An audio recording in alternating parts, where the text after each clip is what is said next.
Hello everyone, welcome to the HardReset channel, and today I'm going to show you how to enable motion tracking on your EUFY indoor camera S350.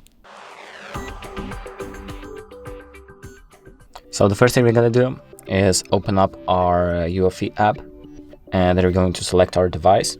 So you're going to go to devices, and under my devices you'll find the camera if you have connected it already, and then you're going to click on the three dots and click on the gear icon. And down here we have the motion detection option. So if you click on it, here you have the option to enable it. So the slider right here, if you tap on it, motion detection will be enabled. And here you can change like the activity zone, the detection preference, so what it will try to be detecting, and the sensitivity, so how much movement a person needs to make before it starts getting detected.